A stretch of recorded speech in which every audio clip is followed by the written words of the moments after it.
a consequence, we're just basically chasing our own tail no matter how we see the word or not see the word. But we have one word that we have that sort of personifies salvation outside of suffering, and we call it love.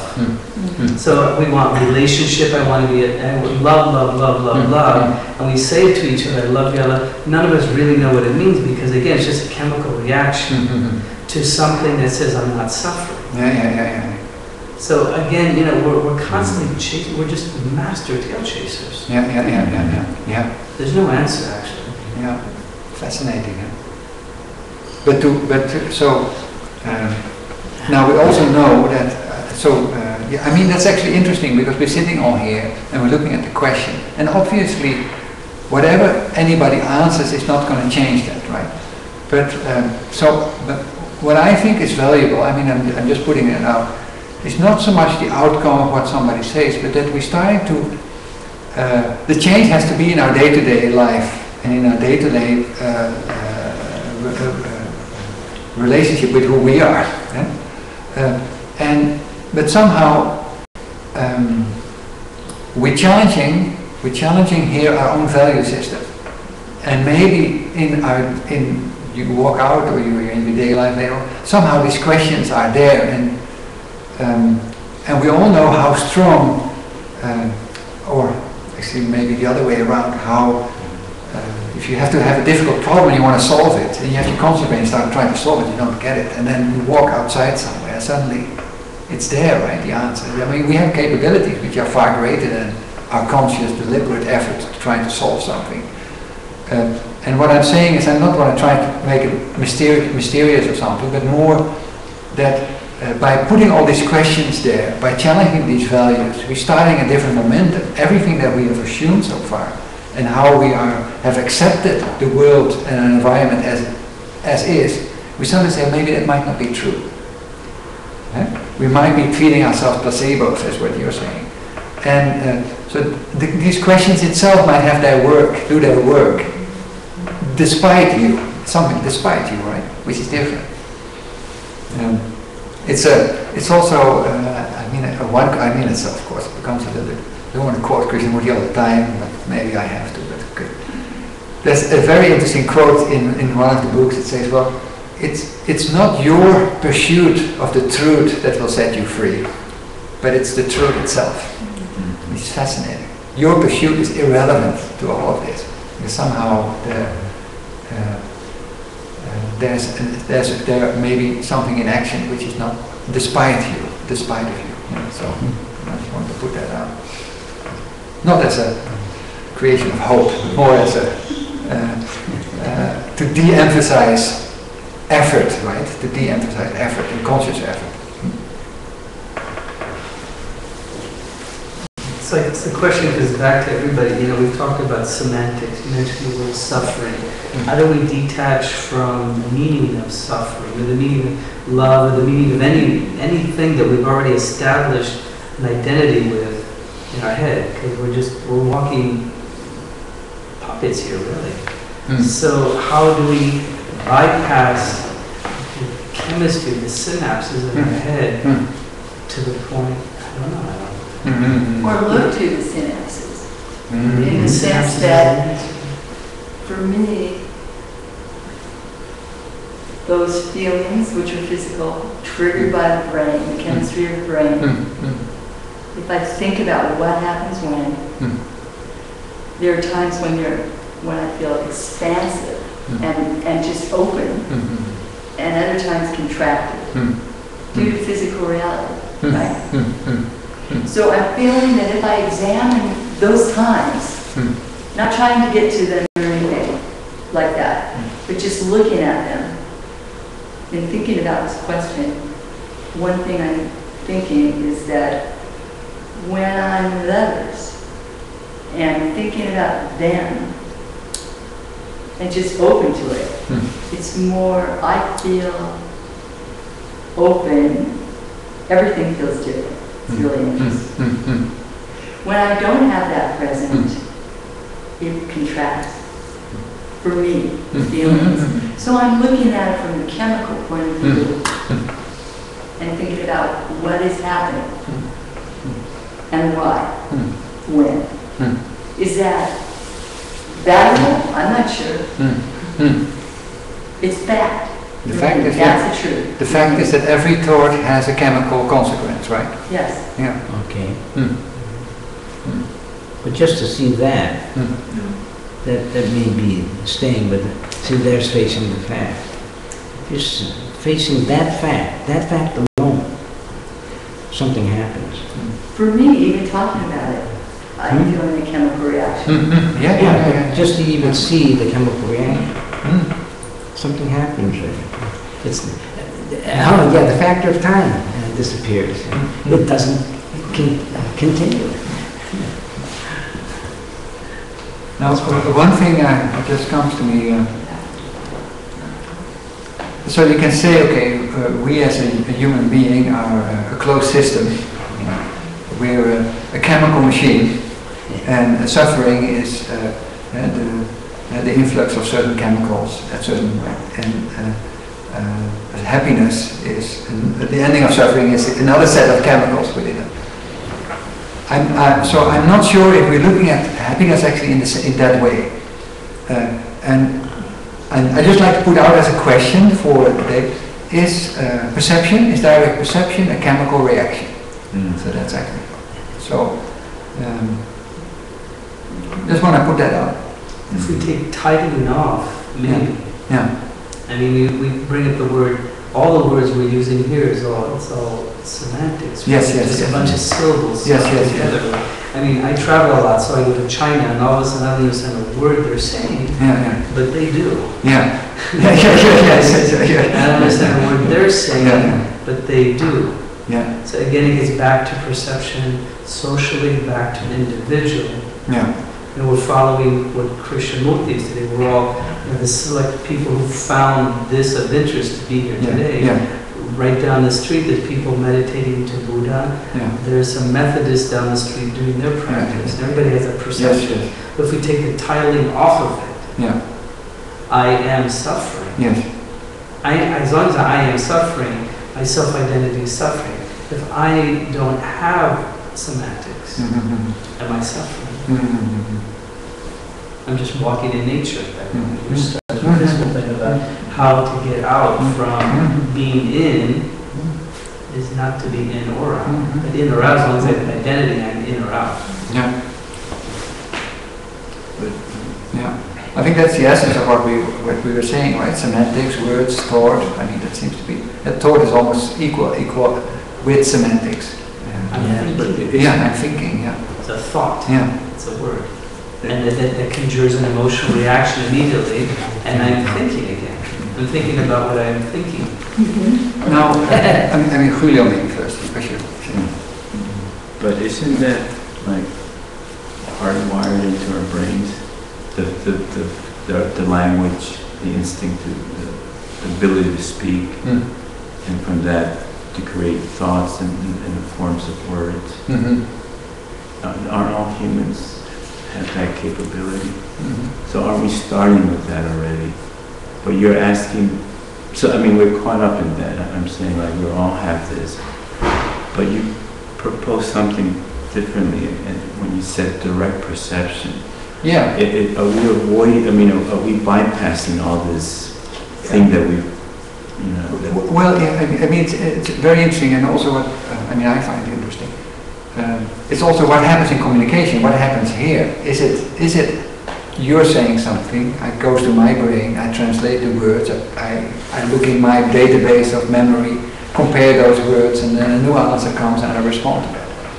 Or is it another possibility, at least, would be that you're looking at something together. I mean, I'm using words to look at it, and you're using words to look at something. Which is obvious when we talk about a beam of wood or something, because that's external. That internally we can also look at something and speak from that, which is not completely enclosed in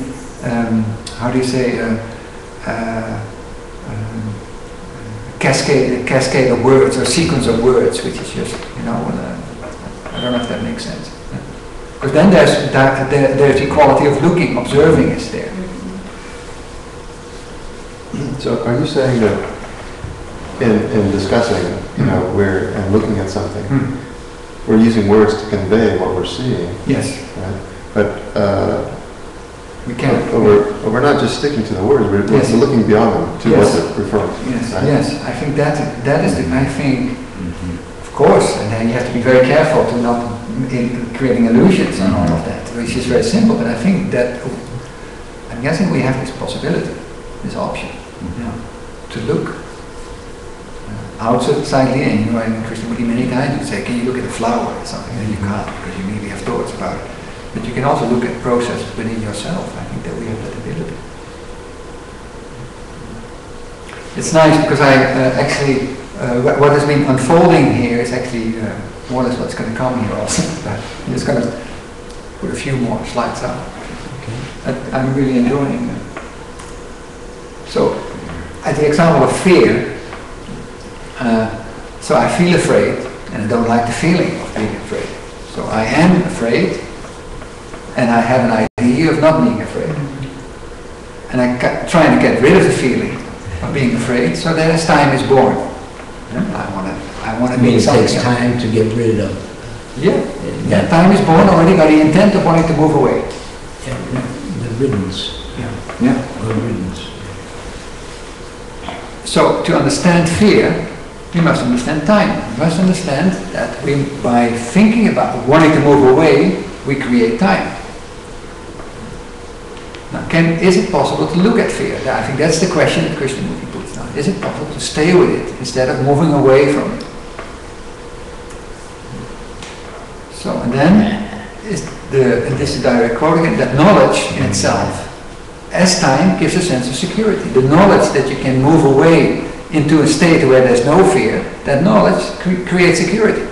If I have an idea, I am uncomfortable now, but happy, I will be better off somewhere else. In that idea, I create security. So by postponing, creating this image of being safe, you create sense of security. So that's a deep-rooted mechanism within our brain. So continuation takes on. So we think, and that's what our brain is doing, we think there's time between the fact of fear and the eventual ending of fear. So I am afraid and I'm going to move away to a state where there's no fear. And what we really do is to stay with our fears. That is where the whole challenge is, and that's where that's the essence of the whole thing we talk about. The ending of psychological time is are we able? Is that at all an option within our human brain to stay with fear, or are we enslaved mechanically, or even are we in a closed system where we inevitably have to create that other picture and to the picture of without fear and moving towards that. So if we did, we might find that sometimes a snake is just a rope, meaning what we see as fear might be just an idea we have in our head. There's a rope and you mistake it for a snake. I mean, this is an analogy that Krishnamurti uses very often. So, second example is violence. Violence, anger, aggression. So, the fact is that we all have anger at times, and we're all aggressive at times, and we're all assertive at times, and we all... This is what is the fact of who we are as human beings. But then we project an ideal, again, a movement, a picture of non-violence. And then I want to follow that. I say, well, I am angry, but I'm going to create an image of me being non-angry, and yes. Then I'm going to use these words. I'm going to be very clever in that, and that ideal I'm going to follow. So, and Krishna would say, okay, that's time again. You move away from what is the fact that you're violent, that you are aggressive, and you want to be non-violent is an ideal that you put out. And practice non-violence. Try to be non-violent. So So Krishnamurti says here, if you have an ideal, however noble, however beautiful and romantic, however nonsensical even, you need time to arrive at that idealistic state. And to arrive at that, you destroy the present. So the challenge is it possible to face what is, which is violence, or in the previous example, fear? So we think we need time to be perfect, to get over something, to be free of our anxieties, to be free of our sorrow, to be free of our fears. The dangers of psychological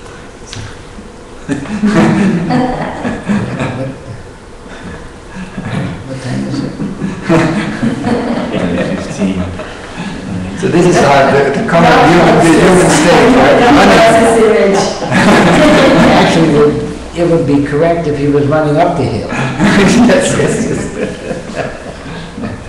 because that's where you expend your energy. So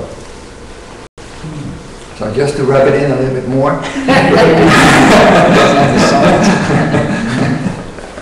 Yes. So there's in time, there's a great deal of conflict, pain, suffering and brutality in creating this idea. So psychological time is a danger because it prevents you from acting.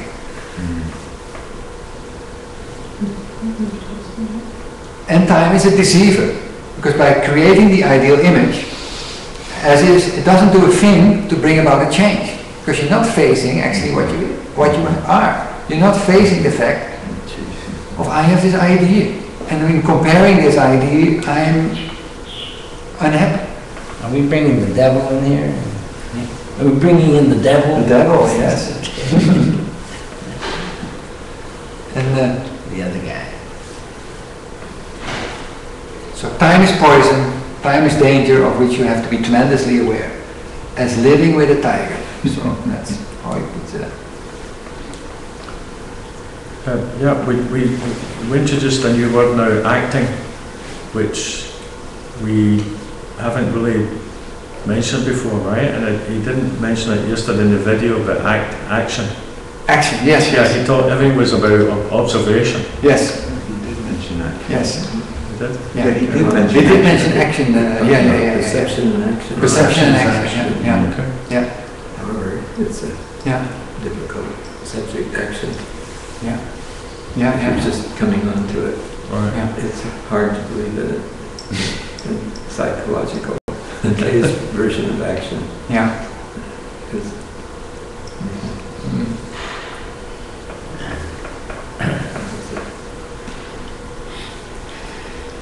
So Krishnamurti is quite radical there, or we already looked at that. So no methods.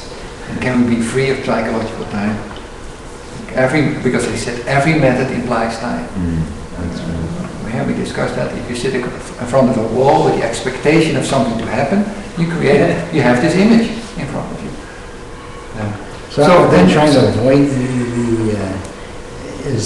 those methods to avoid. Well, no, I think what my understanding is the most important aspect is just our state of mind. Like Krishnamurti was doing yoga every day. I mean, he would be very much strongly advocating against becoming enlightened through yoga. You know, he would say things like, in extreme case, he would say, yoga is like combing your hair. You know, something like that. He says, don't make it into something else. So, and also, so then we have to be a little bit careful. My understanding, his focus is on the state of mind. It's not actually on what you're doing. You know, if you sit there in front of the wall and you have no expectation, I mean, what's the problem? You know, I mean, it's but if you sit there and you have the expectation, then you have a problem. And of course, our culture and religion is creating this. Do this and you will be free. 5 years and you will be enlightened. We just heard it. 5 years. I would go for it if it was guaranteed. Kay says it's instant. Or your money back. Or your money back, you know. Yeah. So how long does it take you to open your eyes? Yeah. So but I think that's an important aspect because sometimes there's a little bit of a tendency to look at K of everything is wrong or something. And I at least I don't read it that way. He's strong because he said there is really a problem with expectations because you lock yourself in, which is the creation of more conflict. So you better be aware of that. If you follow, you become dependent, and if there's dependency, there's conflict. Well, it's a little like thought. You can misinterpret. I mean, he makes a distinction, but sometimes it's not maybe made often enough or clear enough that there's practical thought and then there's the thought that keeps reinforcing yourself. And you have to have practical thought. Yes, yes. So it's kind of the same kind of like, oh gosh, I'm having thoughts. Yes, My mind should be blank all the time. Yeah. Then you can't function. Some kind of idea what it is. Yeah. And you start with the idea and it's constantly comparing yourself. Yeah. So, and what we just also came up on was that whole observation and looking, and Krishnamurti uses that phrase choiceless awareness, right? Is that possible? Is it possible to be aware? Is there an action where time is not involved at all? Is it possible to be aware, to look, and there's no movement of expectations, no new image that you're going to pursue? Or, if that is happening, can that be seen also?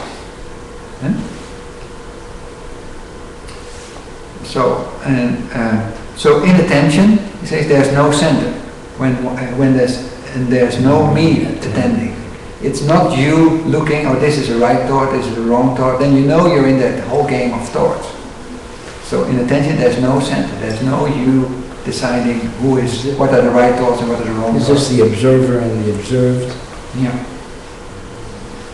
That same thing? Yeah. The observer is the observer.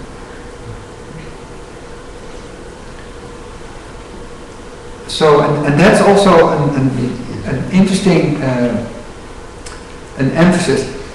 It's empty, and he says, well, it is not an action of will. You cannot choose to do so. You cannot say, well, I read this book, and I like that book. I think it's a good book. I'm going to do that, and now I have now made a decision to do it, and I'm going to implement it. It's will effort is completely irrelevant in all this, because will is always too late. It's already happening, and then I say, I don't want this. So, and that is also a little bit, that's actually the whole time when you read Krishnamurti, it's very disconcerting because there's nothing you can do. I mean, that's why the subtitle was. There was a subtitle also. What was the subtitle? The importance of doing nothing. The importance of doing nothing. There's nothing you can do. It is, there's somehow that we have this ability to see, and this ability of see will act. So not through choice. So the ending of time, so meditation. So here we bring in meditation. Ending of time, thought and sorrow. So and this is what we came upon yesterday also in the video. He said, okay, meditation is not, okay, this is meditation and you're going to apply it. He said meditation is already the starting point, the inquiry into which is sacred. To find out, to feel that, to have that quality of mind that is really sacred, timeless. So he said the inquiry into that is already part of meditation. So it's not thinking. How does it relate to thinking? Yeah. That's the question. Is meditation thinking? Is inquiry thinking? And apparently it's not quite the same. Thinking is making up things, thinking, and the meditation is not thinking. Not making up things, but facing. This is the facing the fact. That's how I see it. Isn't that where belief comes into it? I mean, you have religion or belief in anything. It goes back again, belief in self-identity. Myself, my name is ... my zip code is ... So we get locked in belief. Yes. Which really, what he said, the key is sacredness, but we've misrepresented sacredness with religion. Yes. We run to something that we can touch. I mean, our logical mind is saying, yes, yes, okay, the tree, that's religious, then there's a God somewhere behind it, because it gets cold or the tree falls off or something. So again, fear steps in. Yes, yes, So fear is the food of belief. yes. And meditation and sacredness is the key out of that fear. Yes. Okay. And and then the challenge is somehow how to approach meditation without a preconceived idea, but as a process of learning, right? A process of inquiry, which is. So now we're looking at education, learning. Yeah. And learning may not necessarily be piling up of facts. So, I think that's the misconception about education, that we think you pile up facts, you look at the facts, you remember the facts, and then you repeat the facts, and that's learning. But it is learning a repetition of the fact.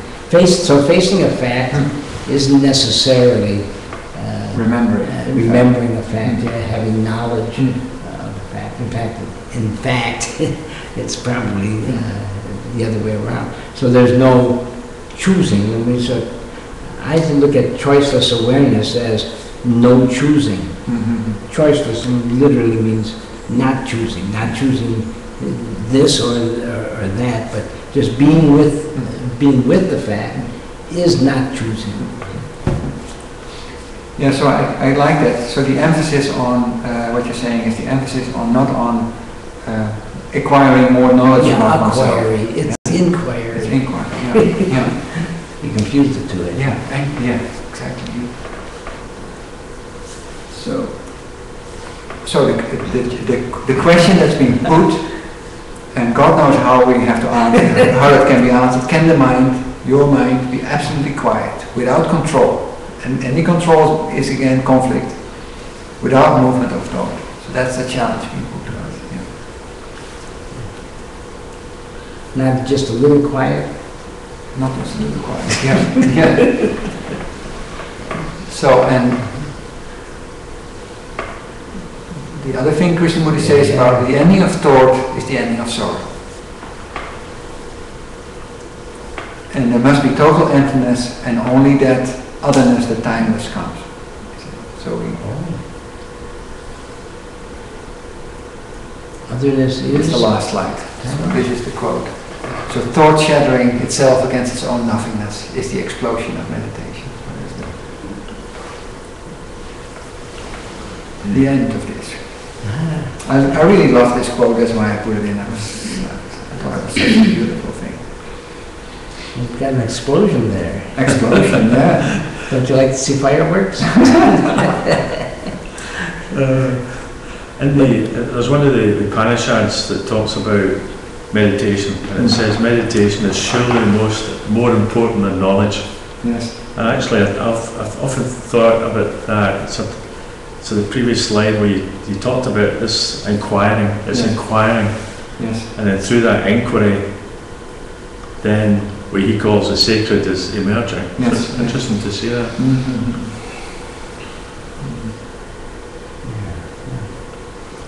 So inquiry is not acquiring. I think that's where we go astray. Yeah. See, we acquire knowledge, facts, and then act on that. Yeah. While the inquiry is just seeing, looking at facts. Looking at facts and acquiring facts. I think When you use the word fact or facts, I think we might want to be clear, we're not talking about, are we,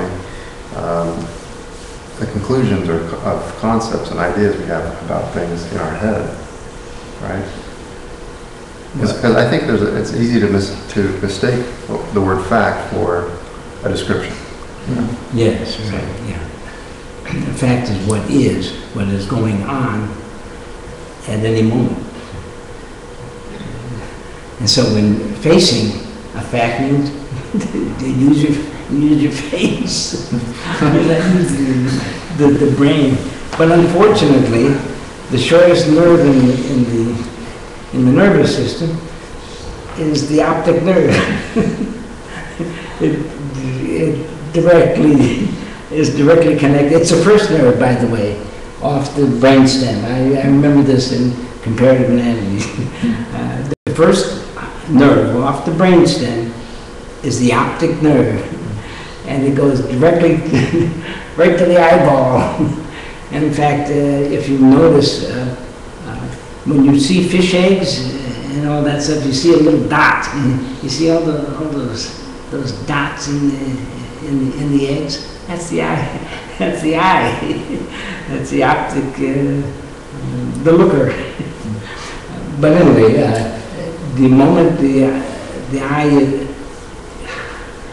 receives the present, it goes right to the brain, right to the memory cortex,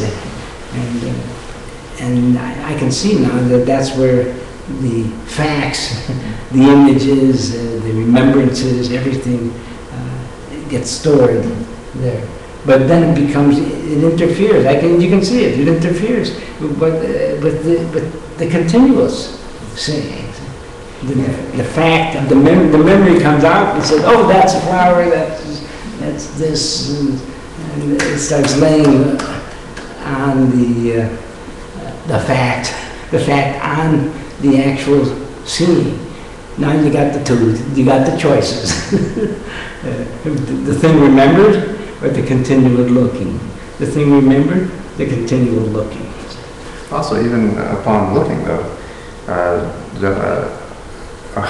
are we careful to, or do we notice that we may be mistaking what we're seeing for facts, whereas it's really just a facsimile? See, even the word facsimile, a similar thing, a similar fact. That's what facsimile means. So, and it's been simulated by the brain. The brain simulates, creates the picture, and says, "This is that picture." But then once you look at the picture, you're not looking at the flower. I'm sorry. Is what you're saying that the fact is always a personal construct. Even though it's an image, doesn't purify it. The optic nerve and all that, we take it in, and the chemistry of our brain and our thought. I mean, I think that what you're saying is really important in that the fact is, all facts, are they not subjective? Because we have our individuality. We have that chemistry which has been variant in all of us. Is that what you're touching on? Right. I mean, maybe in a very obvious way, like what I think of as a fact about you is most likely just my image of you, or, based on these impressions I've gotten over time, right? But even just on a visual level, the physical level, right? I think it's also can be noticed that just seeing things around the room, what I take for that appearance of a fact or something actual is again just it's just an image in my gets stored in the brain or somehow enters the mind. Yeah. Yeah, there's some. That was getting at truth an interesting journey. Yeah, in other words, we think we're seeing the visual reality, and then in Reno, many years ago, a hunter on the first day of hunting season shot the mayor's son dead, and the mayor's son was on horseback, and the hunter swore that he was shooting a deer, an antelope. He swore that was the fact for him. All the images in his mind, the sounds, everything he so connected to the presence of a deer was present. That's what he was expecting. The smells, the sound, the feeling. Tragedy. I would just say it's It's interesting because I think today we've touched on the beginning, we started with suffering. And we've been trying to decipher what each one of our rendition, tying it in, and even now the perception, back to what you said. So it started off with suffering, and it sort of ended with sacred. You know, the meditation, out of everything that we went through, it comes back to the only real key to this having here is meditation. And he breaks down what is meditation. He brought into the word inquiry, which Malcolm brings into it, going, well, it's not out, right? It's in. So it's a moment of observation. Then he brings back to sacred. And that's where we get back into, I mean, as speaking English, it would be something we put above us. It's in a quote-unquote God-like state, religious state, outside of our physical being, of us being in power. So then sacredness becomes the key to ending suffering. So if we look at the Dalai Lama, St. Francis of Assisi, Mother Teresa, anybody who reached the level of what we call evolution, or even Krishnamurti, they had a sense of sacredness. They weren't attached to getting up on Monday morning going into an office. Even they probably do in their mind, we just don't think. I mean, Dalai Lama maybe wakes up at 4 in the morning screaming. I mean, I'm assuming that he's more evolved than that. He's processed his stuff. So the word sacred comes in as sort of the key out. So the key out, we're constantly trying to reach a state of sacredness, which is what you get when you get high. So when you're meditating and you're really in that higher state of meditation, you feel sacred because you're tapping into something outside of us. Our problem is we want more of it. So suffering is our desire for more sacredness. Yeah, I don't know if sacredness, how I put it in sequence, was a way out. I mean, my understanding is, and at least of Krishnamurti's works actually, that the suffering has to come to an end, thought has to come to an end, in order to touch the sacredness. So actually that when thought is still active, it's impossible to see anything out, because then you're still caught in that loop of time. And that's sacred. Yeah. So is the end, did he say the ending of thought is the ending of suffering? Yeah. He said that. Yeah. So it seems that that's right. That's the way that it's beyond that. Yes. It's the ending of thought is the ending of sorrow. Sorrow is suffering. Right. And there must be an emptiness for the otherness to come into being. Yeah. So the sequence is, it's not the end, the sacredness will bring you out. It's really the ending. It's I guess this is the basis. I mean, in the discussion with David Bowie would even say things like, well, this is the basis, you know, you just have to do this. Every intelligent person would do this first, and then you can look into something that's outside of that. No. Well, for us it's not. No. But that goes back to what you said earlier, Jack, about you have to value that, right? So it's all going to be about, because our culture values suffering, right? We are trained to think there's something outside of ourselves that will make us happy, and that produces national holidays. Yes.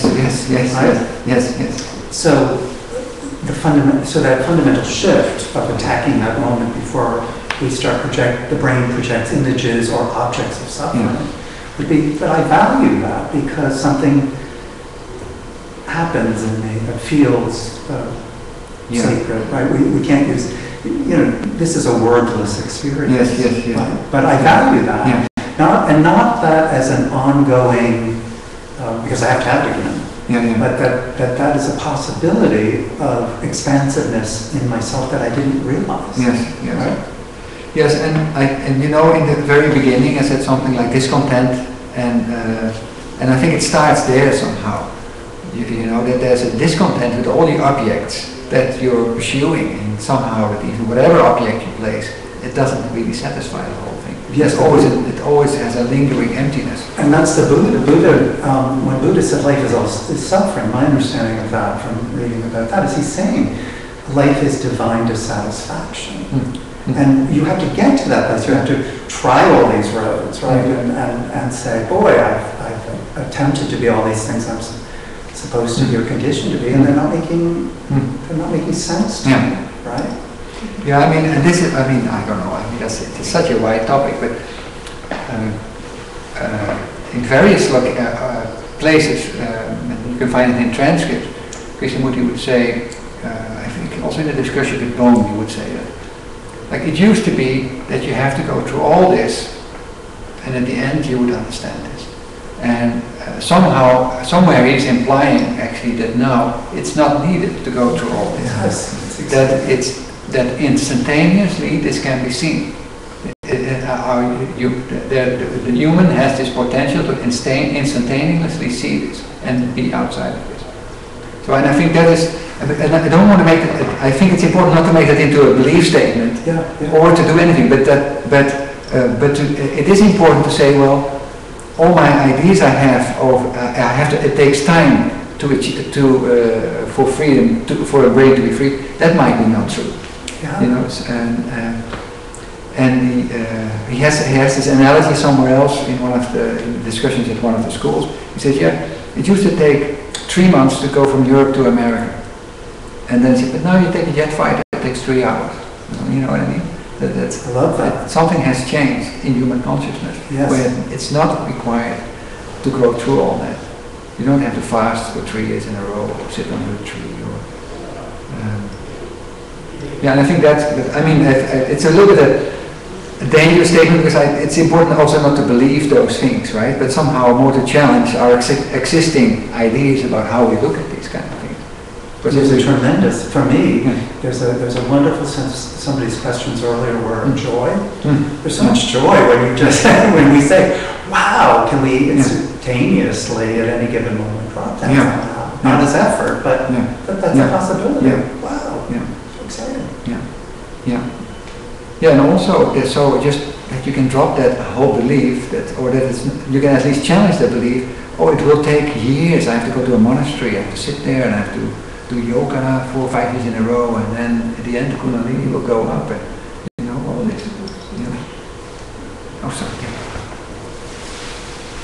On that topic, I'd like to go back to the question I proposed this morning and remove the word how. I didn't really want to bring that in here because that's like I'm asking for a recipe, and I really already know about it. What was the question? How can I become joyful? Yes. The better question is, can I become joyful? And the answer is yes. So, that's one item I must mention. And the second is the theme that you've brought us back to numerous times today. I've read about 3 books of Krishnamurti's, but this one is by far the most meaningful to me. It's the biography by Pupol, where towards the end of the book, and I can't find it now, so it may be that I made this up. She asked him, what would you leave to the oncoming generations as the most important product of your guidance? Well, he listed 2 things. And the second one's the one I want to mention because we keep coming back to it. He says, make no effort. Because joy will just come, as I see it.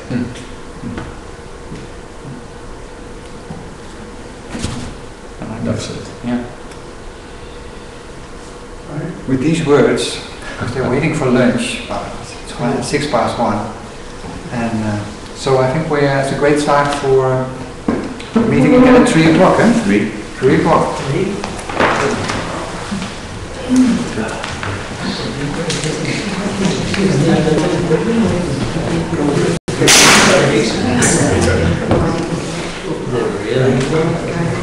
Others. What is other? Others.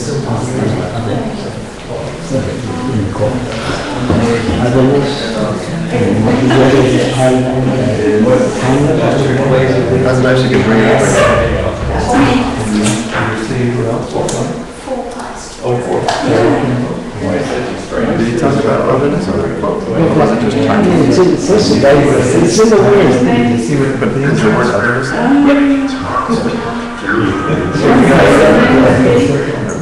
That was our very first dialogue. And that's the only one that the two of us attended. And the other word that you put in, otherness and kindness. And I think they're related. Well, and I told Isabel, talking to Ray, I had been going through my files recently too, and I found a Wonderful presentation. Very good. So is that It's life now. It's very good. It's a delay. It's a delay, as you said. So where's the camera? Did you ever have any further contact with Marianne and Gresham? so what brings the delay? It just goes all around. It's just like the scene. It's the service. Somehow I wish it would be more. Yeah, I was actually going to try to bring it up. See what it is. Yeah, I have it on my phone. So, and when they do these each time, right, it's recorded. Yeah, we record it so you can watch it also. That videos, yes. So,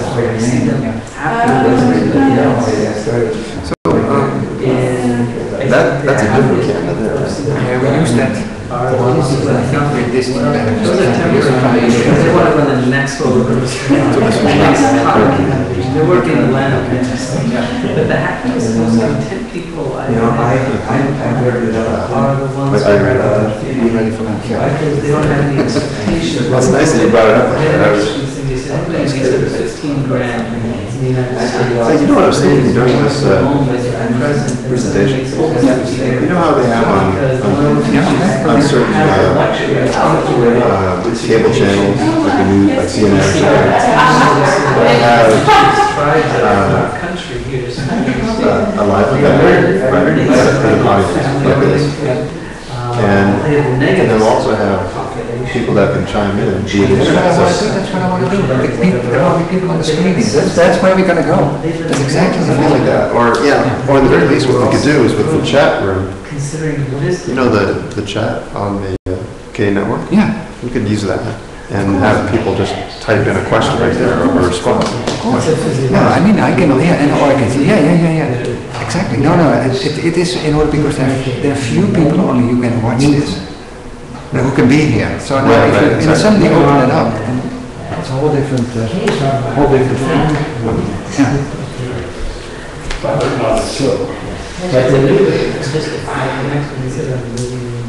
So, Bradley, are you having fun?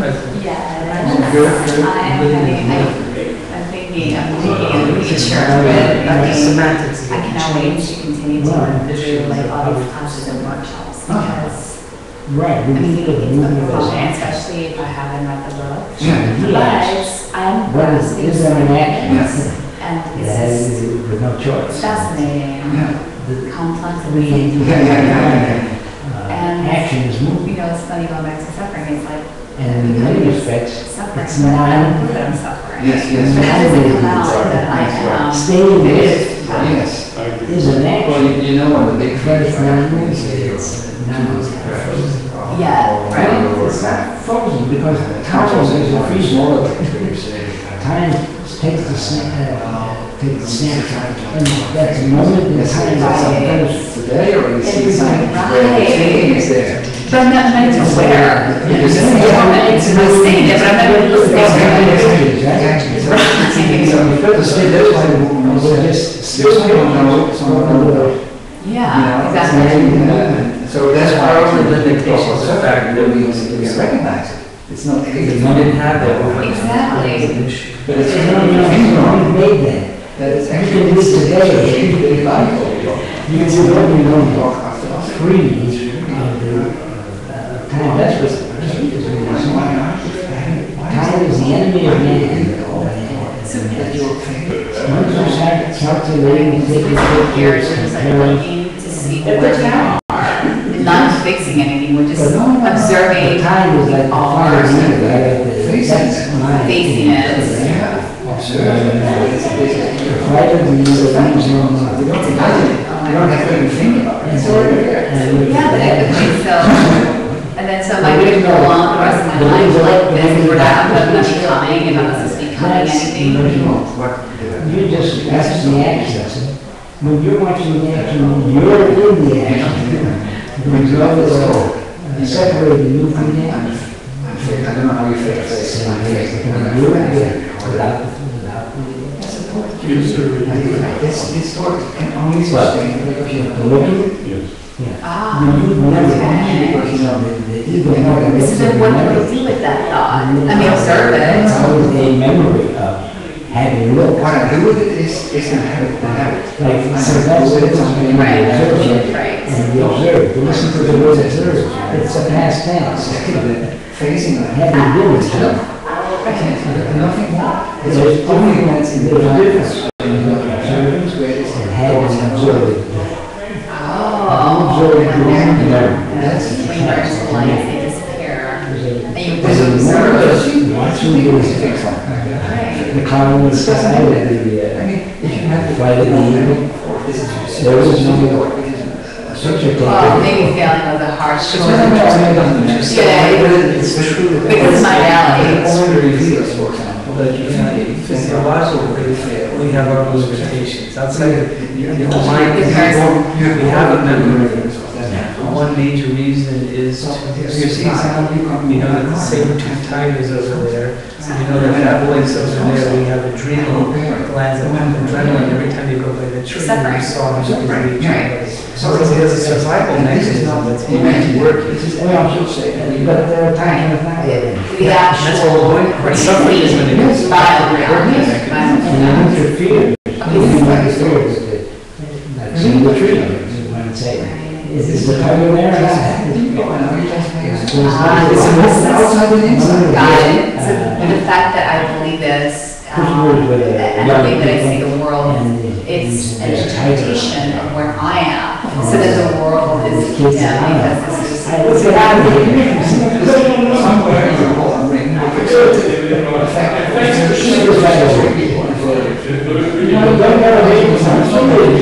Yeah, what if it really was right? Right. Now,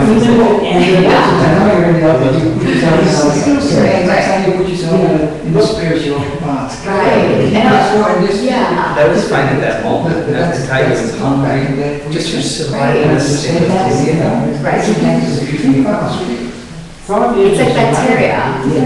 Yeah, okay, so then the conflict for me now is, okay, so, yes, I was doing that, and now I'm seeking a different path. Seeking is actually not good because I'm trying to become.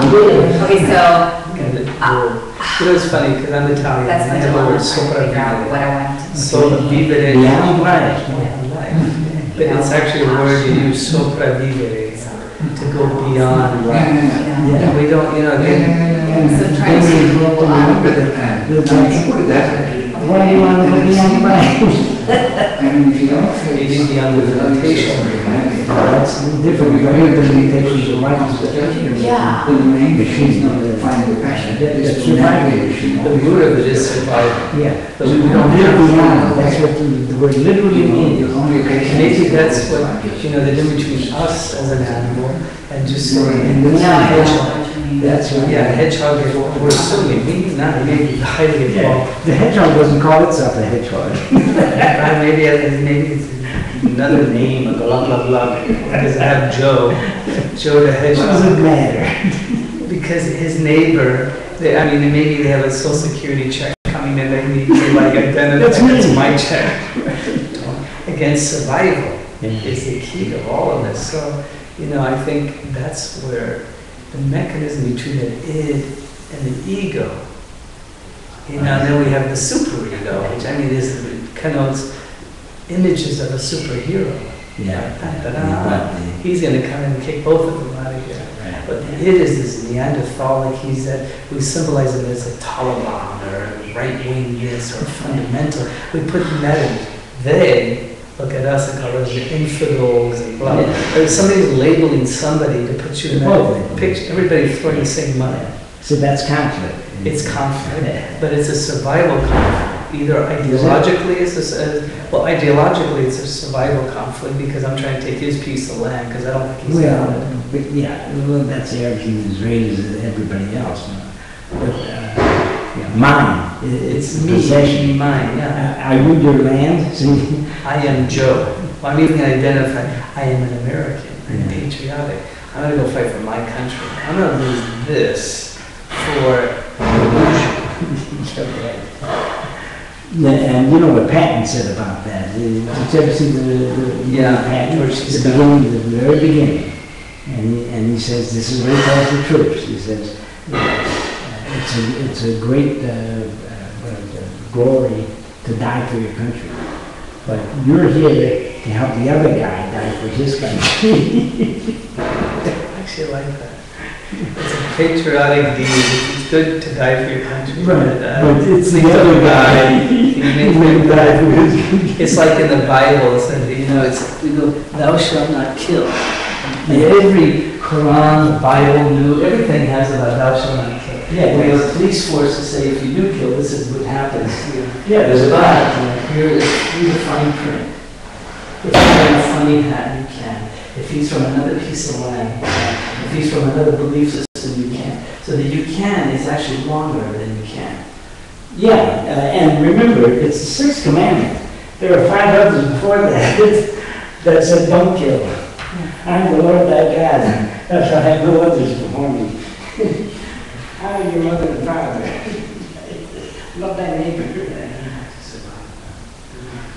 Thou shalt not kill me is a source of fear for dying, for don't kill me. Yeah, because when the first death occurred, no, God had killed the land to cover their nakedness. When they had Right after the fig leaf. yeah, and so that was Those are good. vegetarians. Well, wait, but disobeyed, you were hiding. Don't hide from God. But anyway, who's slaughtered the lamb? God did it. And he said, now you have to slaughter the lamb. You have to do this sacrifice. I sacrifice my own creation. That's what God is saying. I sacrifice my own creation for your sake, for your mistake, for your misdeeds. You're taking an hour. You're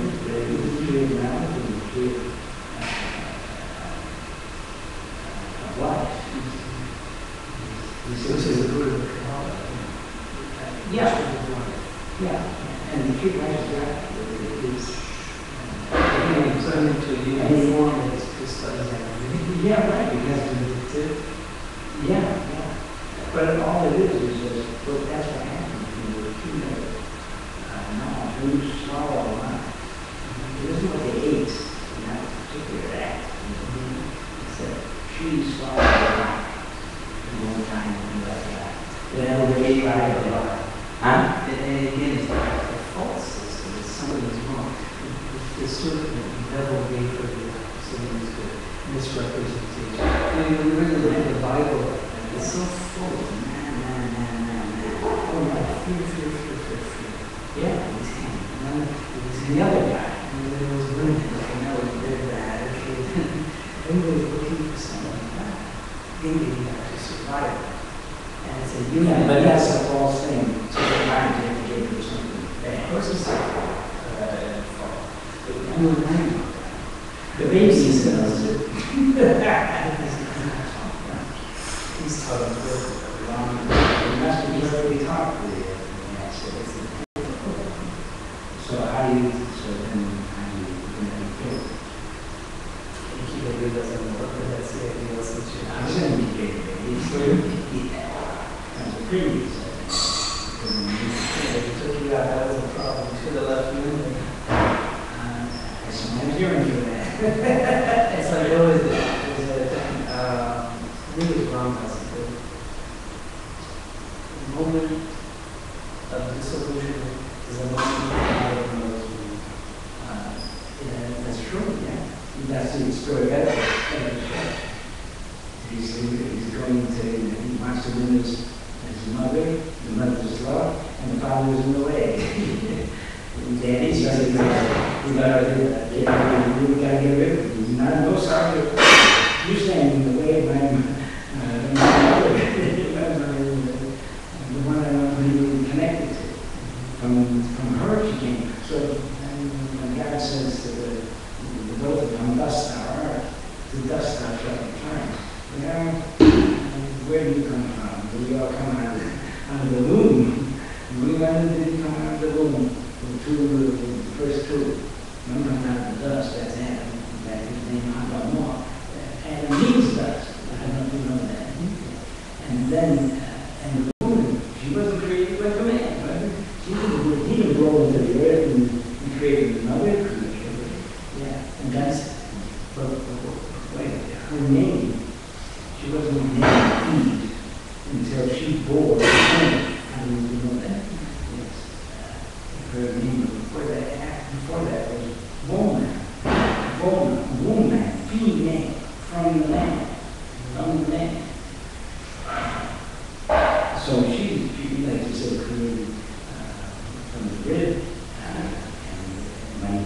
and of course his wife, he says, bone of my bone, flesh of my flesh, this is the gal I'm making. So it's the soulmates. That's correct. And because how did God know how to eat? How did he know that he made the world?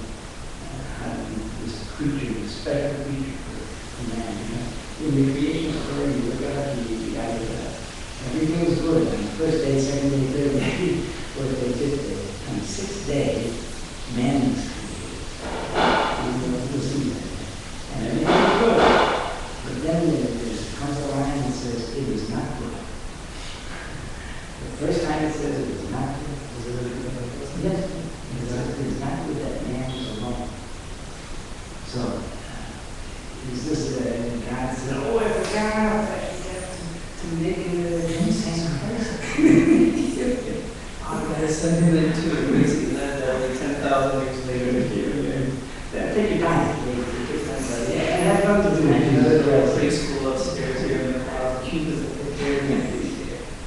It has nothing to do with that, with him. But, so how do you figure out what to make for the man who says, I do pretty big. All the way around the world. He has been made, right?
Yemen, and didn't we pay for this and all?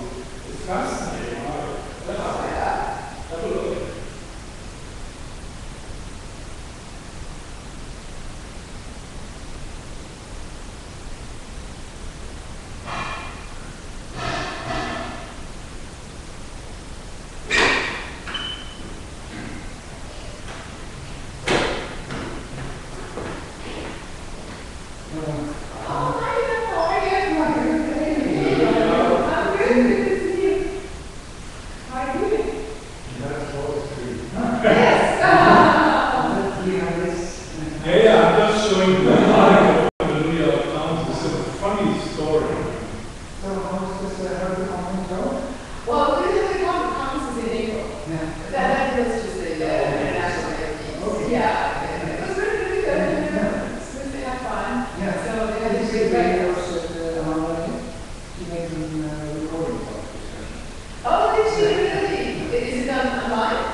And now, I'll be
You know, I mean, yeah, look at this. I mean, what a great film you could make from this. Yeah. You know, the motorcyclist who's a criminal himself, becomes a peace movement, and all this has this connection, he trades with his paid all this money.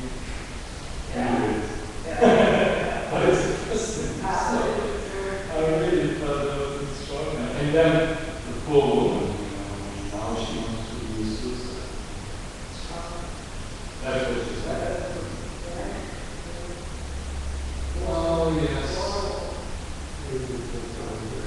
That's what it's coming.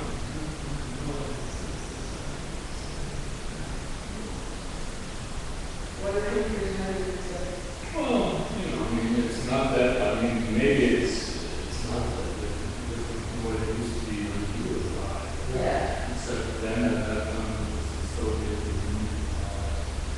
Now it's more Islamic terrorism. I read the stuff from the 1940s about the law. It was just like it's very realistic. Yeah. Yeah, no, he's has such a different perspective. Yeah. Yeah, he would look at it very well about the politics. That's right. Yeah. No, because people, you know, I mean, that's a whole other story. The whole way Republic of Indian is manipulated. I mean, look at it. You can see it with the, I don't know, so you know all about the voting. Yeah. Obama and Romney.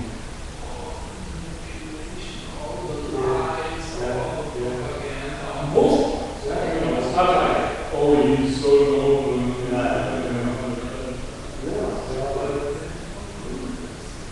The job is detective at least evils.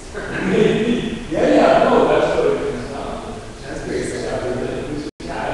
It's a very bad now. I mean, I think some of these, you know, these best for the country, they Yeah.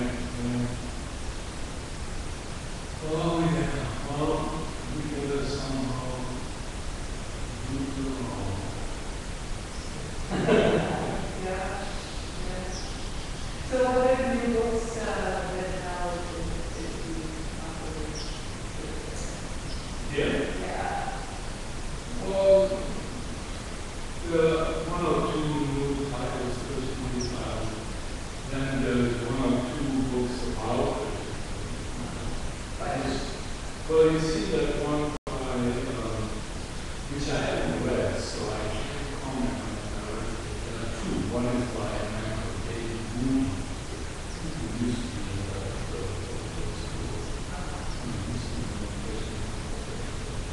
he wrote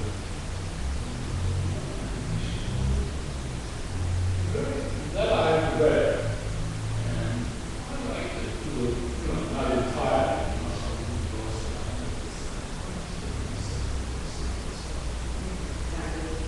And then there is another book by a teacher who was also a art here. And I used to teach a lot of books.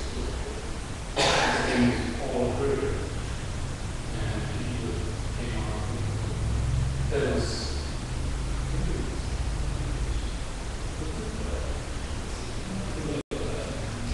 the other one by David Mooney was published by the Theosophers, you know.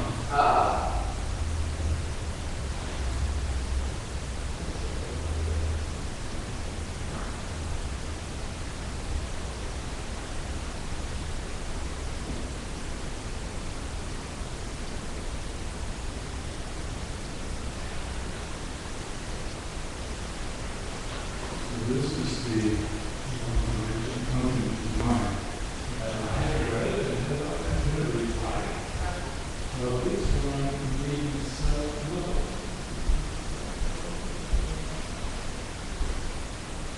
I think, yeah, this one was self-published. And it's revolutionary. But it focuses more on Krishnamurti's education philosophy. or what he understands as education as well. And all, the trained educator, he worked with various national education organizations.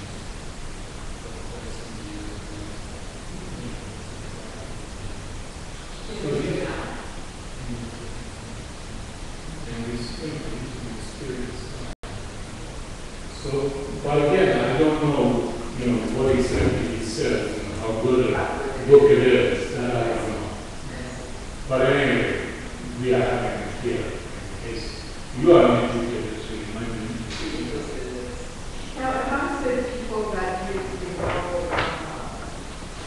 you think that it would be somebody as a peace keeper or peace conference? Oh, the peace conference. Okay, now tell me just briefly what peace conference means. What is the purpose of it? The purpose of it is really introducing new ways of thinking.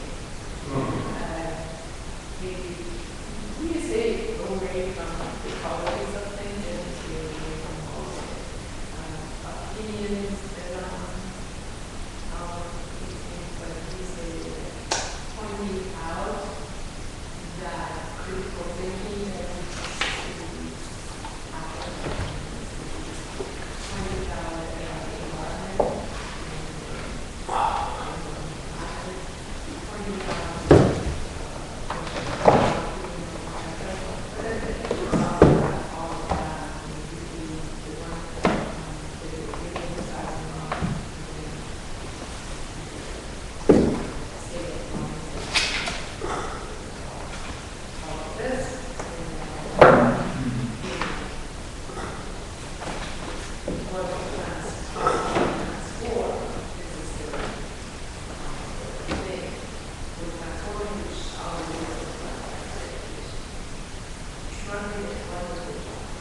Oh, he's spoke.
the time of day, what day it would be, what it entails.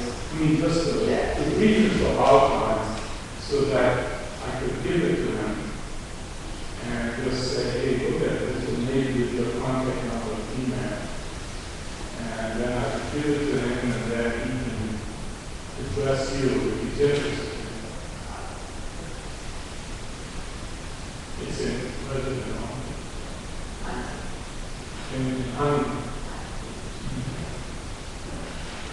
so yeah, so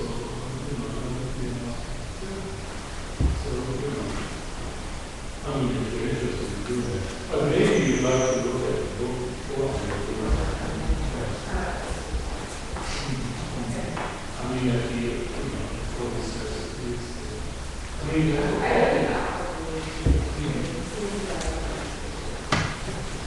and if you've got a copy of them, I mean, these are the copies of this stuff. I mean, you know, I'm not saying you should buy it. I mean, you may want to look at the book and before you know, continue that.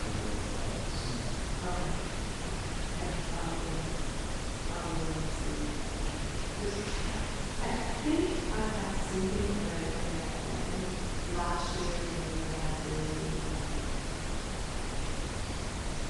He was in this one. Yeah, he probably gave a presentation. Then, of course, there's another one that just pops into my mind, which, of course, is an academician. Broder, you know, Broder from UCLA. No. He's a professor at UCLA. And he's a trustee of the foundation. And no, that's James Paul. James Paul. No, this is an academician. He's from Norway, for the C. ST. And I went and he's in UCLA, University of Hi.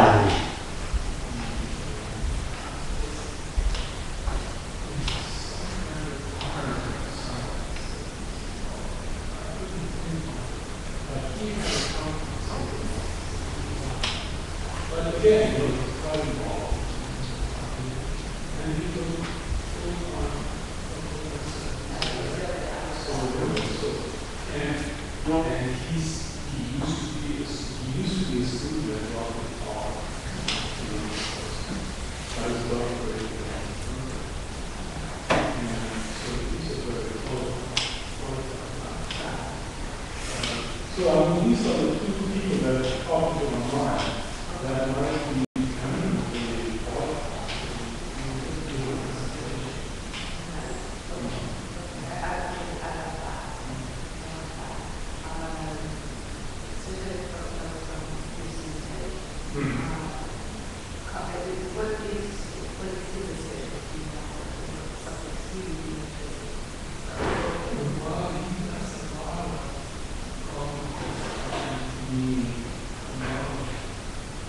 Brain computer interaction.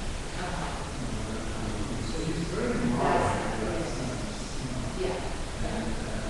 But those are the subjects that the students are interested in. Yeah. So the town would be very good in that.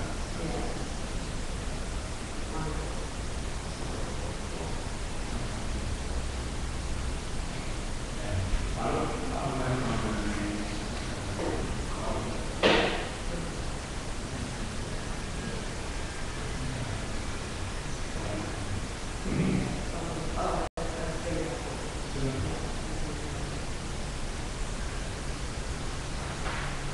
So, what else is on?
Yeah, feel the fear.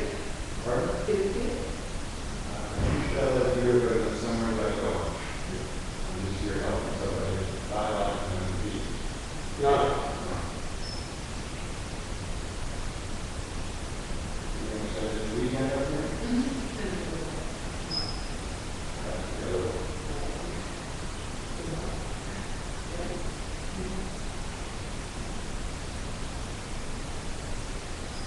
Where did you come from this morning? Where did you come from this morning? Where did you Oh, yeah, I went for coffee and bagels for my friend. Did you go to that place that they were playing music? I just breathe. I don't want to be a king. Yeah. My urban world is also up here. Yeah. I don't want to see my face in the Some of the people very respectful. They're not really just in the past.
Yeah.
So, okay, so what I was you and let's see, now what I do is,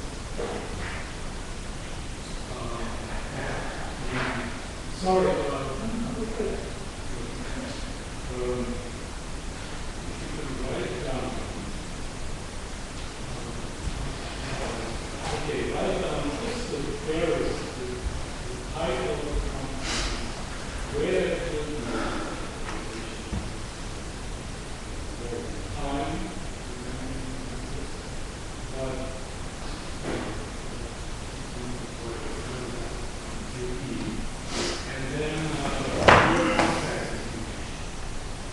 because I think it's probably this eye contact, Rhoda and well, possibly.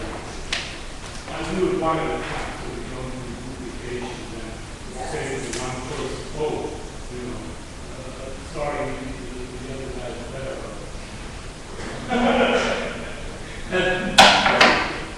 So, but so that's what I was thinking. Rhoda first. And I'll write down this name so that you know. And then we can.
Hello.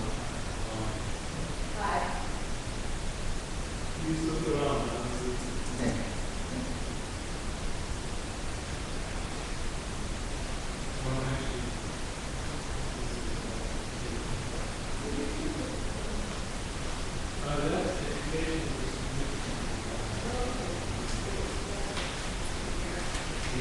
Sure.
take it gratitude, practice that you call, and forget I haven't read it.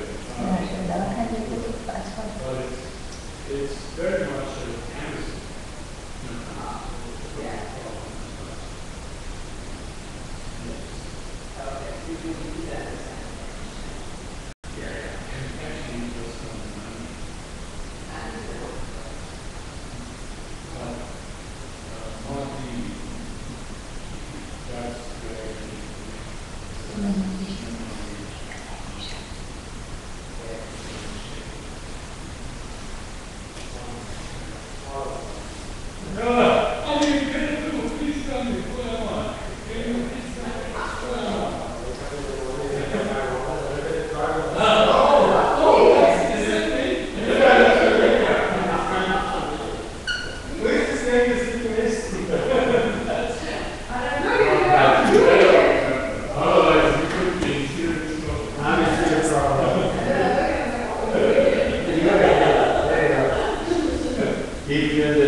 Oh,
yeah.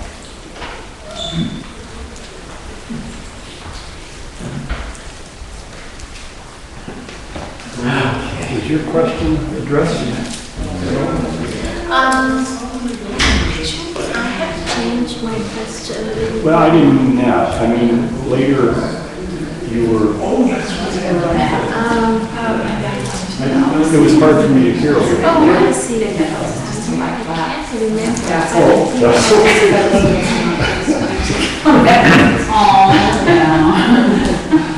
Is this sort of like a place to sleep? Yeah, the sweater. Yeah, exactly.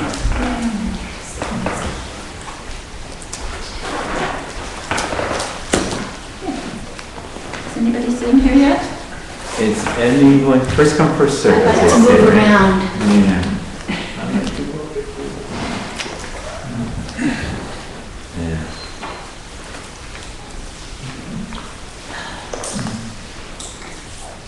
I'm always leaving my keys everywhere. I'm a popular. Yeah, that's a tough thing. Yes.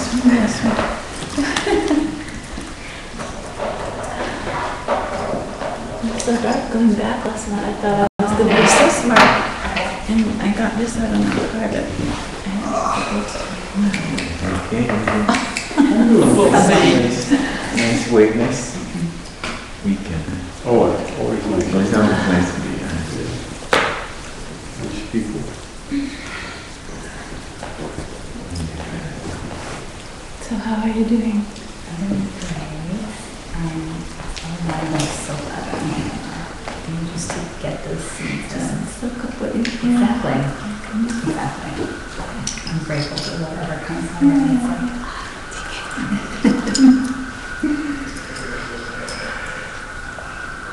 Because there's really no right or wrong. Yeah, exactly. So, Sometimes it's planting seeds. exactly.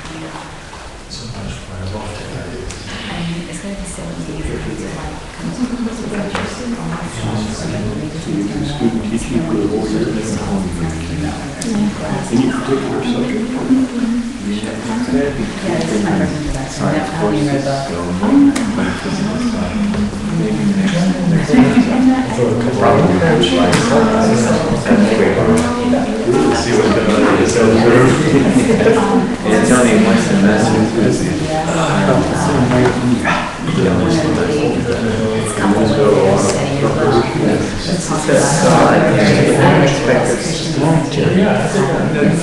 We're with the mentors. They help us. Provide so much fear.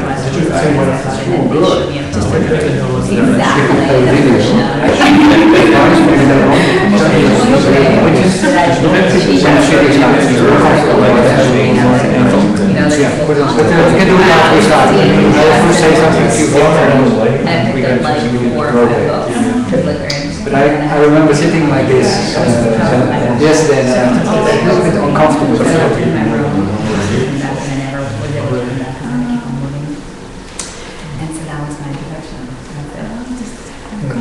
Yeah. And then, you know, then I would like everything for quotes and stuff. Yeah. And then I saw, I was something from the village, Chicago was a teacher. Yeah. That's right. I don't know. This is coming up. I was like, okay, I'm going to do it. It's good. Yeah. So it all seems to how long did you come back and see? I got back end of June.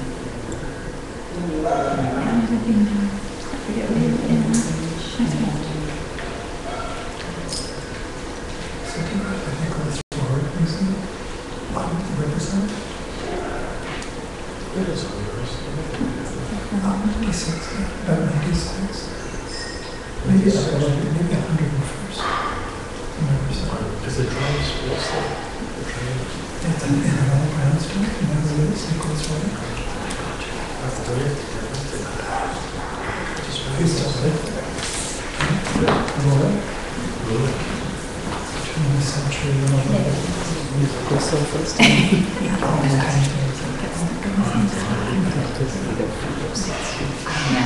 I've always been really happy. I'm not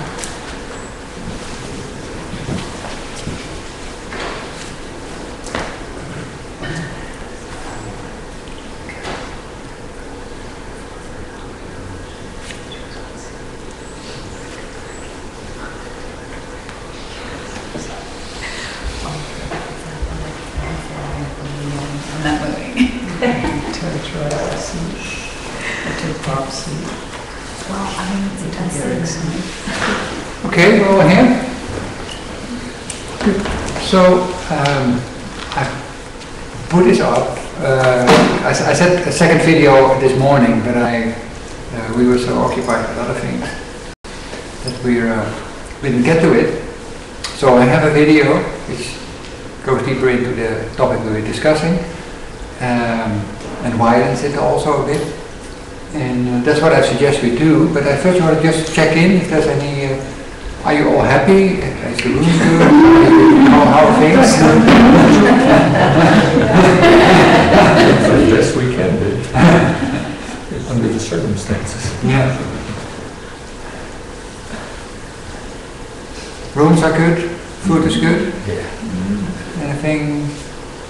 So, good? And, I don't want to fish or anything, but it's good to... and I trust that if there is something, you say it, right? I mean, we have to. Okay, then I start the video. Maybe just put your back. Oh, no, it's the other way. There you go. That's good. Yeah.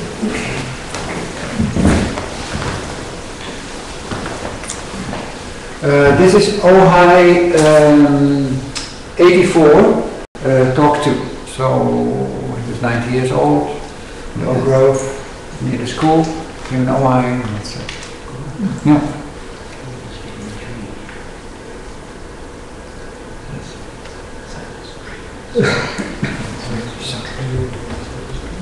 No, it's across town.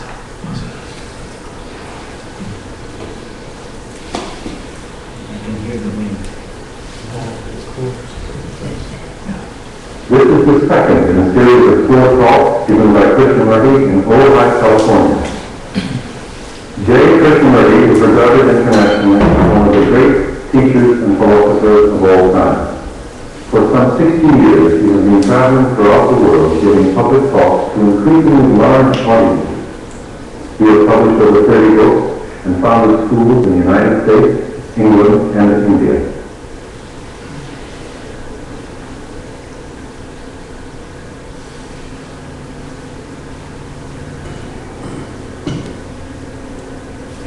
If only remind you again, this is not a lecture. Lectures are meant to convey and give instructions, informations and guidance. So this is not a lecture. But we are going to take a journey together into an extensive field of the psyche, in the psychological realm, which, though there have been great many descriptions,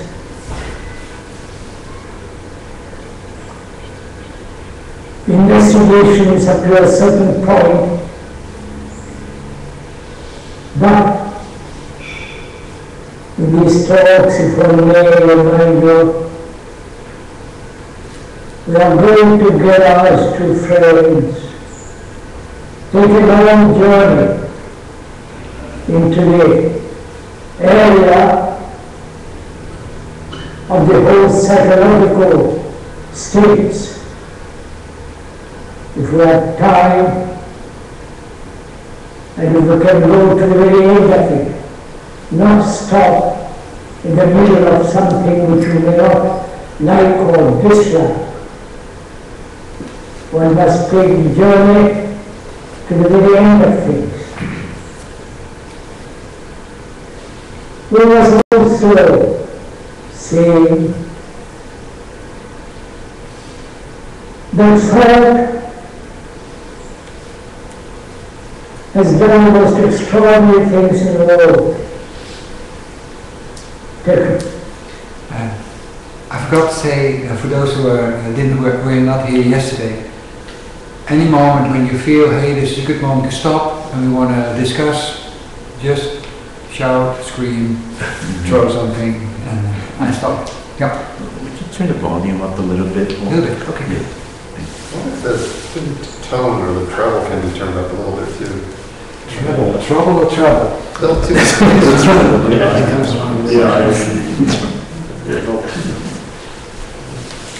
What was this trouble here? You have the technological world. The logical world, and the neutron bombs, missiles, the computers, and the whole area of communication, rapid travel and so on. Thought has been responsible for all that. For great surgery, Nixon,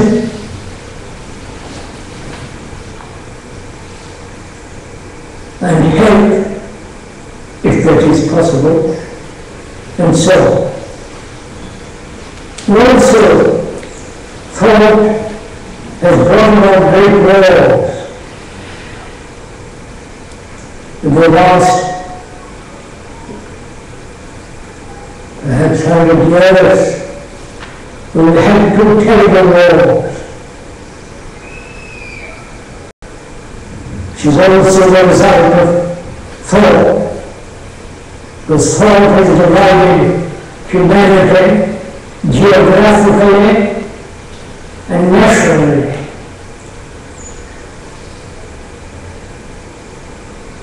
And also thought has divided humanity, the world, as Christians, Buddhists, hinders and Muslims. And then we were saying, where there is division, as American and Russian, European and South Africans and so on, there must be conflict, there must be war. People are killing many thousands. Killing has been going on for the last 6,000 historical years. Practically every year there is a war. And then there are all these 40,000-50,000 years, this long duration of evolution has not stopped killing each other or destroying nature, more especially now. Thought has not created nature, the tiger, the wolf, and the marvelous trees and flowers. But thought has created division between man and woman. Both biologically they are different. Thought in their relationship and brought about great conflict, misunderstanding, quarrels, disputes, antagonism, hatred.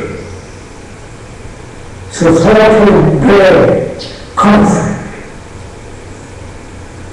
not only externally, outwardly, in the world, but also inwardly, in the whole psychological world, which is far more important to understand than the reorganization of outward structure of society. Society is what we have made of it. With our greed, with our ambitions, corruption, competition, and all the rest of it. So we have made a society which is disintegrating, becoming dangerous, as we are as human beings, are degenerating and becoming dangerous, killing, kidnapping, terrorism. We went into this yesterday, and we said also the thought thinking has been responsible for the religious divisions as Christians, with all the subdivisions. What has been responsible for things in all the temples, churches, and mosques. Thought is the result of memory. If we have no memory, there will be no thinking. Memory is based on knowledge and experience.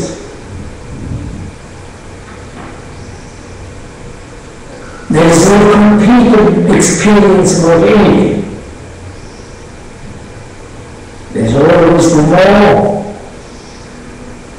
and where there is more, there is measurement, and measurement is never complete, whole.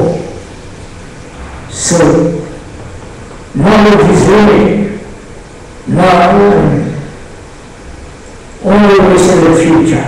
You can act, expand, but the very expansion is limited. So thought is limited. And being limited